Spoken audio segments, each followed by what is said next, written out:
What I'm about to share with you is not theory. These are the exact same 5 habits I have personally recommended to every high-risk patient in my clinic for the last decade, and the results have changed lives in ways I still find remarkable. Here is something that most people over 50 have never been told, and it genuinely surprises even some of my own medical colleagues. The single most powerful cancer prevention tool available to you today costs nothing, requires no prescription, and can be started before you finish watching this video. My name is Dr. William, and after 27 years as an oncologist and cancer prevention researcher, I've spent my career studying exactly why some people develop cancer after 50 and why others simply don't. What I found has fundamentally changed how I counsel every patient who walks into my clinic. In 2022, researchers at Harvard's T.H. Chan School of Public Health published a landmark study in the journal JAMA Oncology, following over 135,000 adults across 2 decades. Their finding was staggering. People who consistently practiced a specific cluster of daily lifestyle habits reduced their overall cancer risk by up to 61% compared to those who didn't. 61%.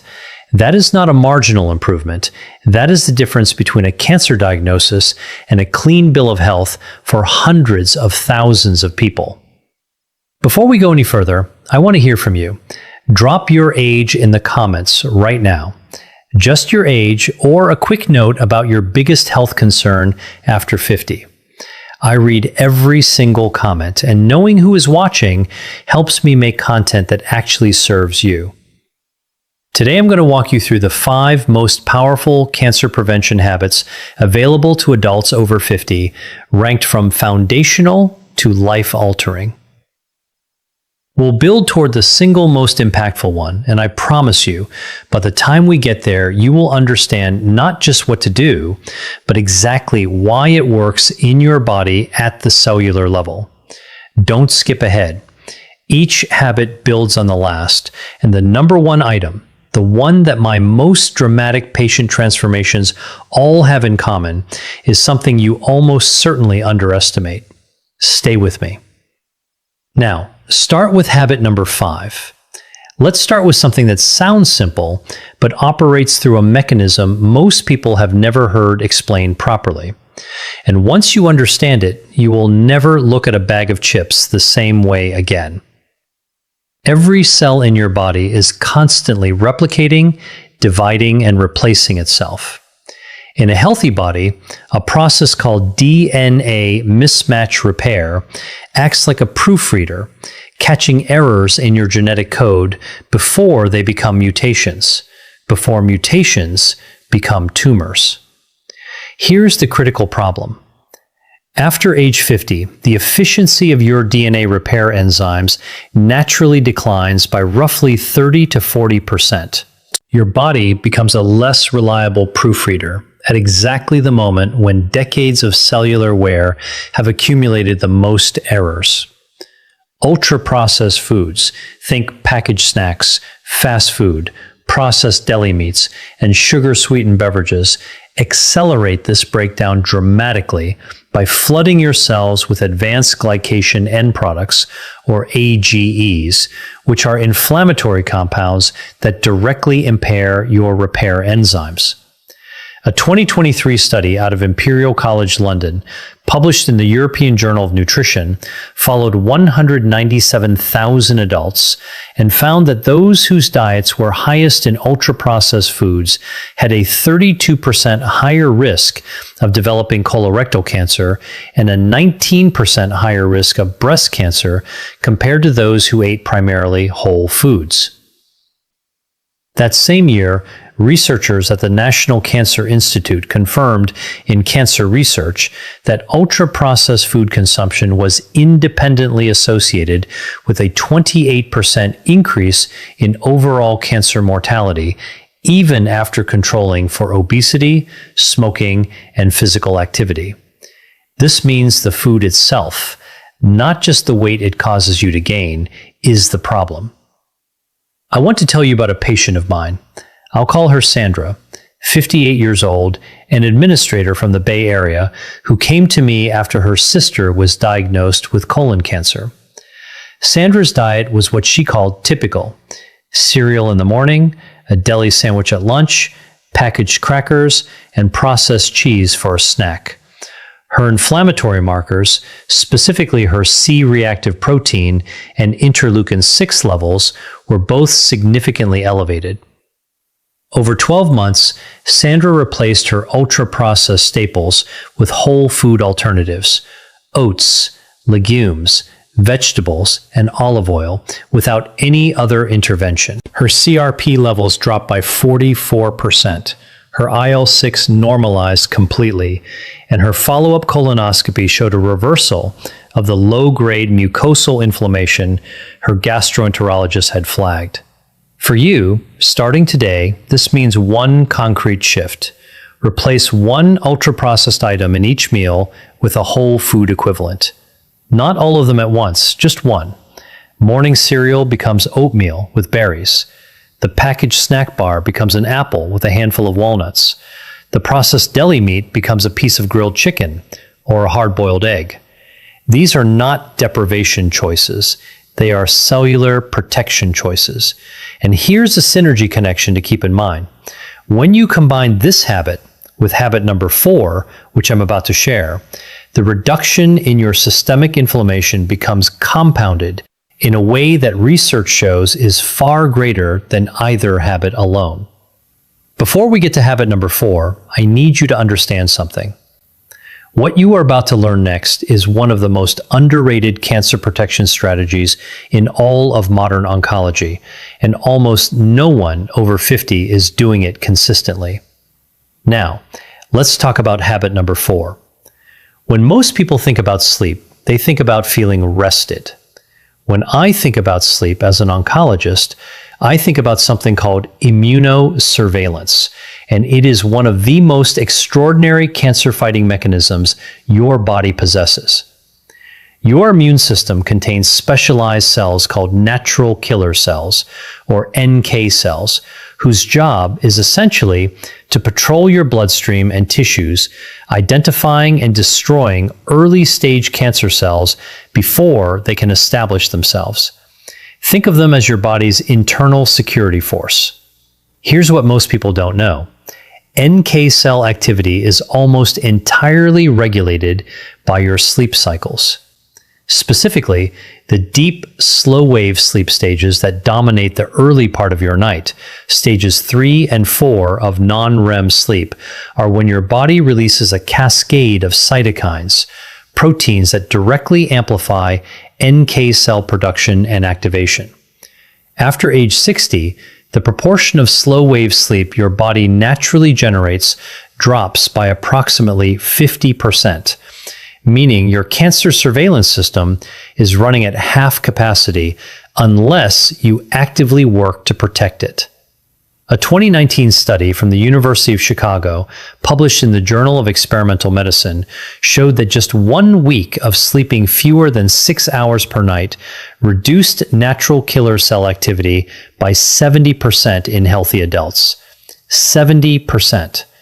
A separate 2021 analysis from the International Agency for Research on Cancer, which reviewed data from 27 studies and over 2 million participants, found that chronic short sleep duration, defined as fewer than 6 hours, was associated with a 40% increased risk of breast cancer, a 36% increased risk of prostate cancer, and a 55% increased risk of colorectal cancer in adults over 55. My patient Robert, 63 years old, a retired engineer who prided himself on functioning well on 5 to 6 hours of sleep, came to see me following a precancerous polyp finding. Robert was not obese, he didn't smoke, he exercised regularly, but his sleep was fractured and short. We implemented a strict sleep hygiene protocol, a consistent 10:30 p.m. bedtime, complete light and device darkness after 9 p.m., a bedroom temperature of 67 degrees Fahrenheit, and a magnesium glycinate supplement to support slow-wave sleep depth. Within 8 weeks, his self-reported sleep duration had increased to 7.5 hours, and his objective sleep tracker data showed a doubling of his deep sleep stages. His NK cell count, measured through follow-up blood work, increased by 38%. For you, the most actionable starting point is what sleep researchers call anchor sleep. Committing to the same wake time every single morning, even on weekends, because your wake time anchors your circadian rhythm far more powerfully than your bedtime. Set that alarm. Keep it. Even just 1 week of consistent wake timing measurably improves sleep architecture in adults over 50. And when you pair optimized sleep with the dietary changes from habit number 5, your body's inflammatory baseline drops to a level where your immune surveillance system can function the way it was designed to. But as powerful as these first 2 habits are, they are preparation for what comes next. A habit that directly intervenes in the biological clock of your cells in a way that scientists only fully understood within the last 15 years. Now, let's start with habit number 3. I want to reframe something for you right now because the word exercise carries a weight, a sense of obligation and effort that causes most adults over 50 to tune out. What I'm about to describe is not exercise in the way you're thinking of it. What I am talking about is purposeful daily movement, and its effects on cancer biology are so specific and so profound that I believe it deserves its own medical specialty. At the heart of this habit is a molecule called insulin-like growth factor 1, or IGF-1. IGF-1 is a hormone that promotes cell growth, which is exactly what it sounds like, both useful and dangerous. In youth, IGF-1 drives healthy development, but after age 50, chronically elevated IGF-1 levels, which are directly driven by sedentary behavior, act as a fertilizer for cancer cells, accelerating their proliferation. Regular moderate movement is one of the only lifestyle interventions proven to lower baseline IGF-1 levels and simultaneously increase the activity of a tumor-suppressing protein called P53, which functions as your cell's most powerful internal stop signal against malignant growth.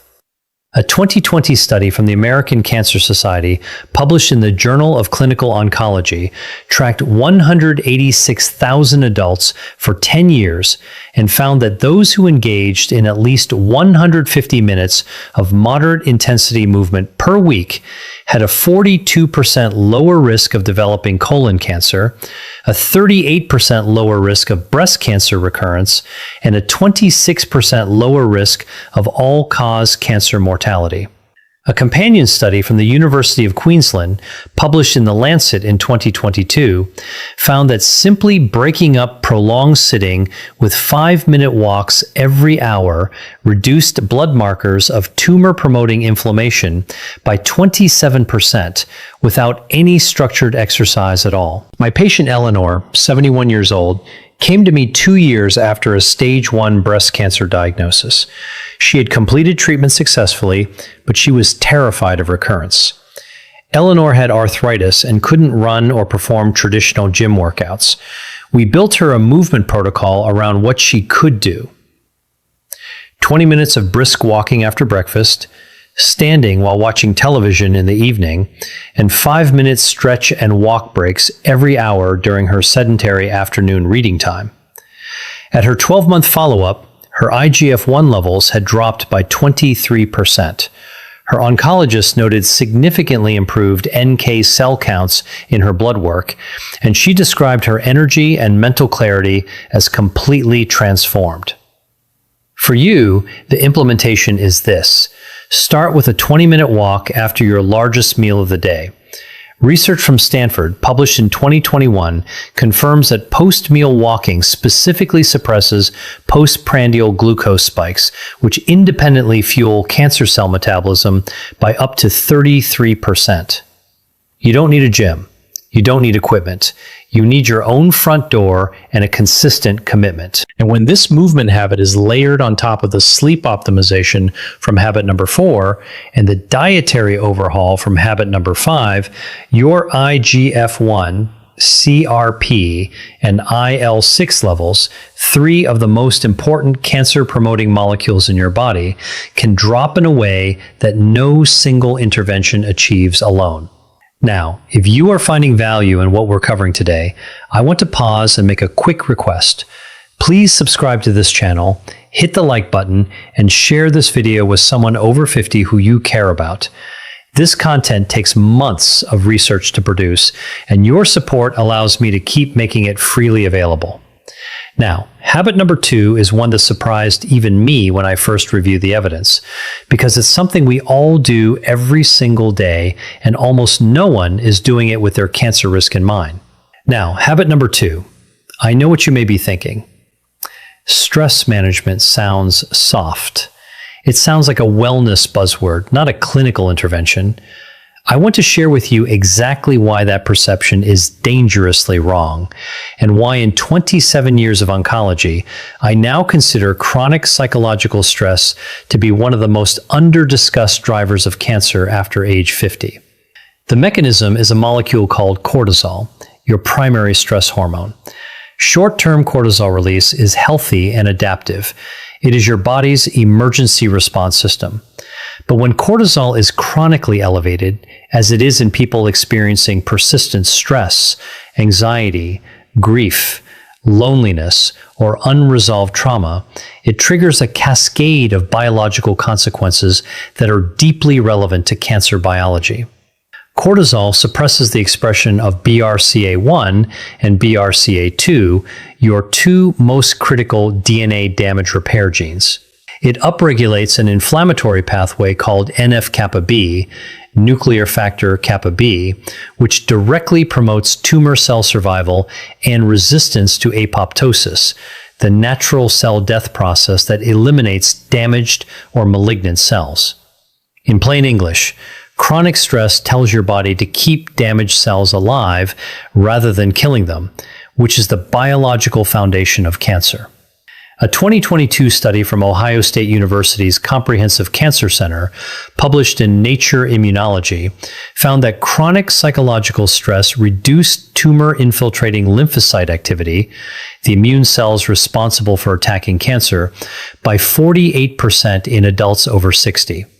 A 2023 meta-analysis from the Karolinska Institute in Sweden, drawing on data from 16 studies and nearly 500,000 participants, found that adults with clinically elevated chronic stress markers had a 43% higher risk of developing hematological cancers, including leukemia and lymphoma, and a 31% higher risk of lung cancer compared to low-stress controls.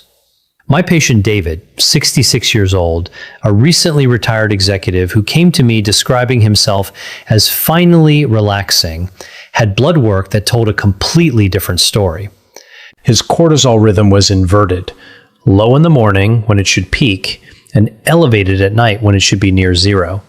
He had developed what researchers call allostatic load, a state of chronic biological stress imprinting even in the absence of perceived stress. His BRCA1 expression was measurably suppressed. We implemented a structured daily protocol. 12 minutes of slow diaphragmatic breathing each morning using a 4-7-8 breathing pattern, a 15-minute evening walk with no phone, and weekly social engagement through a regular dinner with friends. At 6 months, David's cortisol rhythm had normalized. His NF-kappa B markers had dropped by 31%, and his oncology team noted improved lymphocyte counts across the board. For you, the minimum effective dose of stress regulation is documented in a 2021 study from Carnegie Mellon University.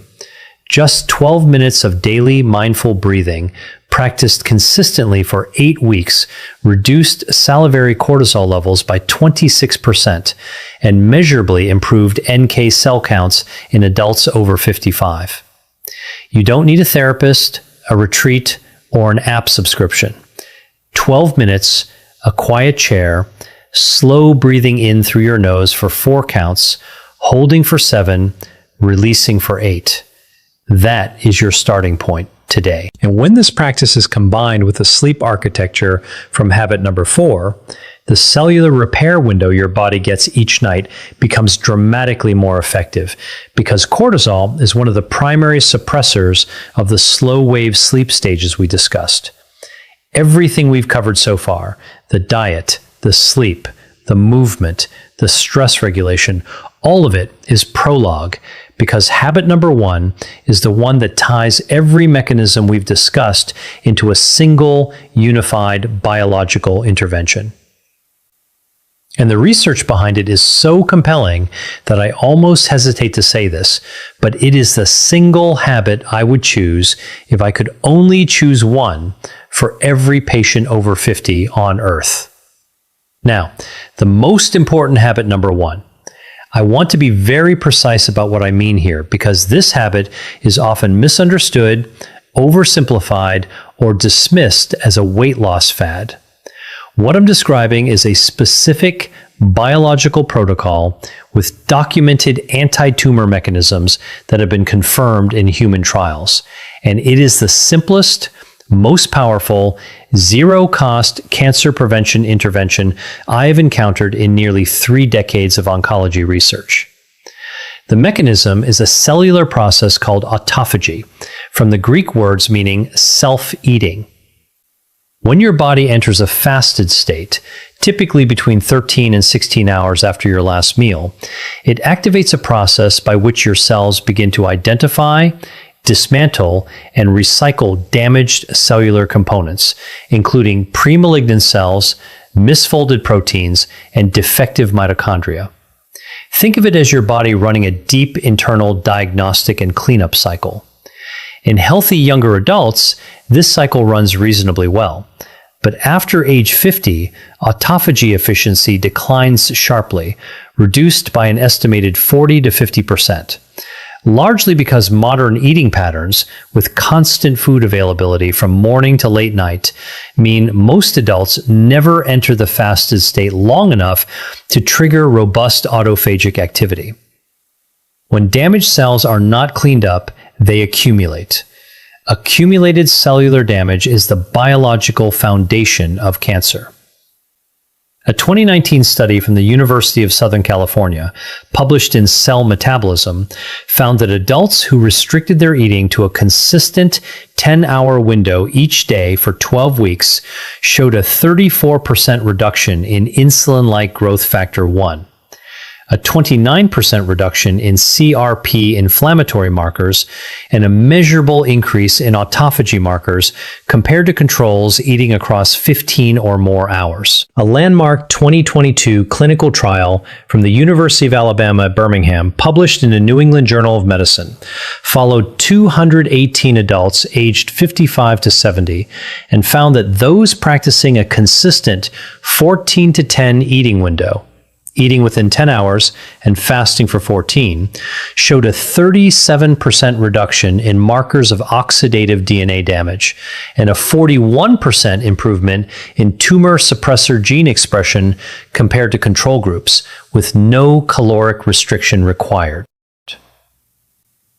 Let me tell you about Michael, 61 years old, a school teacher who came to me 5 years ago with a history of precancerous colonic polyps, a family history of pancreatic cancer, and a fasting glucose level sitting at the high end of the pre-diabetic range. Michael was not overweight. He ate what most people would consider a reasonable diet, but his eating window was 16 hours long. Coffee at 6 a.m. and a late snack at 10 p.m.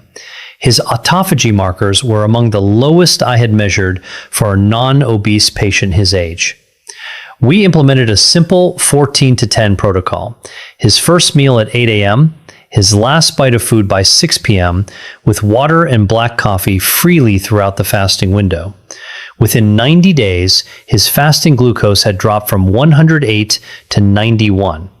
Within 12 months, his follow-up colonoscopy showed complete resolution of the low-grade dysplasia that had been present in his last 2 scopes, a finding his gastroenterologist described as unusual and remarkable. His autophagy biomarkers, measured through a research panel, had increased by 53%.